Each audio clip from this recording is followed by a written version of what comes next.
Hello everyone, and welcome back to some more Rune level 13 Elden Ring invasions. And here we've got our blasphemous blade, and we're in Stormvale Castle going after some honest low-level hosts and for some good fun. If you're wondering why I have blasphemous blade at Rune level 13, go watch my other video defeating Estelle and conquering Volcano Manor, showing off how I got all these cool boss weapons. And as to why I'm using it, I want to show off a cool fire sword because I don't know, it's a lot of fun to use. I really enjoy area control, and Blasphemous Blade's Ash of War really does that, like going all the way through and hitting the Phantom, and as the host tried to flank me there. And yeah, I just really enjoy great swords. I like magic great swords even better, and when you can put a giant area control on it, they're amazing. GG Mr. Phantom. And I will say it's like some of the late game boss weapons like Blasphemous Blade are very good, don't get me wrong, but there are a lot of meaner PvP setups to use. Like you can walk to get Bloodflame Blade, Raptor's Talons, and purchase Endure for like 600 runes. But that's not as fun, and I want to have a very good time showing off all of my area control skills to all of you as we go through a lot of fun invasions today. And the other thing with this is if I am doing this for some of the low-level guys, they'll go, oh hey, that guy has a really cool fire sword. I want to play the game more and go get that fire sword so I can use it in PvP. Which would be amazing if anyone that I've fought with this setup goes to do that. And here, look at this free aim. GG host. I love honest 2v1 co-opper dudes are some of my favorite invasions of all time. Now here, although it's a little slow, I wanted to show the beginning of the invasion on how I survey the area. First, always check if Moongrim is there. Moongrim, Parry and Knight, is the best co-invader you could ever reasonably hope for.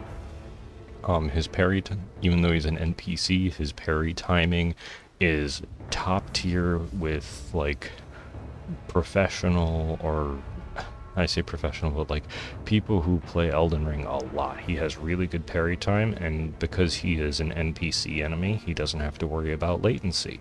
So he gets parries a lot, and it's absolutely ridiculous. I've died to him more times than I have Godric and Renala combined. The other thing I checked for is this door here for the shortcut, and I'm also just cautiously looking down to see how many guys are there and being able to gauge, do I wait to engage them on the bridge with a giant stone balls, or do I jump down here? And here, even though that guy Phantom has Dragon Halberd, which is super powerful, I make the decision to go for good content and want to fight and trying to go for that backstab. And here he gets eaten by the Abductor Virgin, which functionally is an Iron Maiden mech piloted by snakes. And the ending of this invasion is just so funny. Here I go for the Piercing Fang to try and roll catch. The host backstabs me and also probably inadvertently saves me from the Ash of War, but then I knew I was gonna die because of the Abductor Virgins can hit you, but it also hit the host, and that was just so cool and so silly. And in other just like cool things that can happen, this invasion just has like a perfect storm of unfortunate circumstance for this host. The Grafted Scion's dead. Here I just politely wave because there's not any enemies, so I can say hello. I two-hand the Twin Blade, go for the Charge R2. Poor guy's guard breaks, and then the Frost proc is on the riposte, just effectively one-shotting him. I am sorry. Thank you for the amazing highlight. GG guys. Hopefully you also just enjoyed that and thought it was really cool. And sticking with the theme, we have a couple more really nice guard breaks. Yes, I have my lantern on my hotbar because it's very, very useful.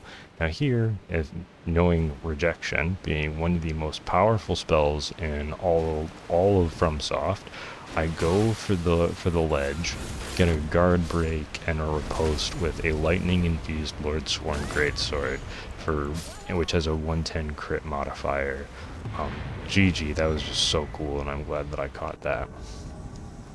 In here, this guy is sending his Phantom home, so he could go into the academy, but unfortunately I invaded. This guy was just... I love them in the fact that they're so committed to going for the DS1, like, circling around backstab. Like, they were so committed for it that they let me guard break their shield and get the riposte.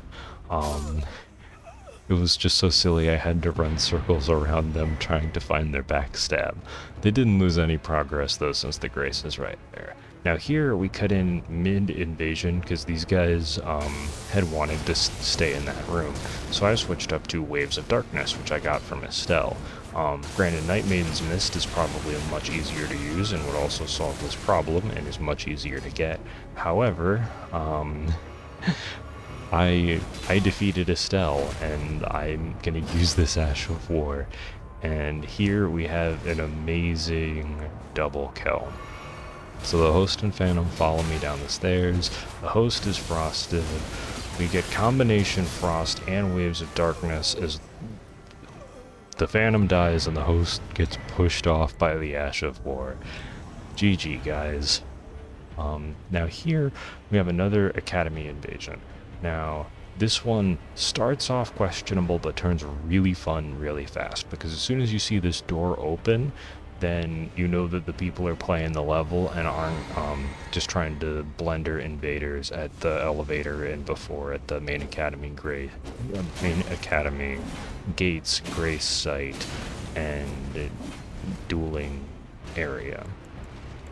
Now here I'm trying to see whether the Phantom is going to follow me without their friend at all, and because I'm assuming that the host is going to go for the Grace, and both of us have Flame of Frenzy, which is hilarious. However, these guys do the awesome thing that sometimes just two buddies doing co-op do, and they just start chasing me through the level. Safety be thrown out the window. These guys want to fight, and they want to play the game, and we're having a great time. Halberds are really good, and like Halberd Greatsword is a really strong combination because both can poise break really well. Halberds have a really good chase down, and he probably started off as Vagabond Knight because that's like a starting equipment halberd, but still it's got hyper armor, it's got a good poke, no complaints. It's the working man's thing. But here I have rejection, and I sent his Phantom off the ledge. Now he saw that, and he got tapped once, and now he's a little bit nervous and rolls off the side. GG, guys. And like I said, like, I love these honest two-mans. It's just so refreshing and fun that I'm just getting excited going through the clips again. And then this guy, the host, was streaming. Unfortunately, he was on break after this invasion because I was going to go say GG because it was a lot of fun. But these are just two dudes outside Death Touched Catacombs playing honest co-op, swinging swords. And then because I don't know if he liked the setup or my outfit, he uses a prattling plate. Unfortunately, I didn't expect that, so I hit him with a lightning bolt when he's saying hello or that I'm gorgeous. But thank you for the compliment, probably. And unfortunately, the running R1 just ends that one very quickly. But GG, guys, you fought well in and outside here, and I had to finish that quickly because there's not really any PvE support.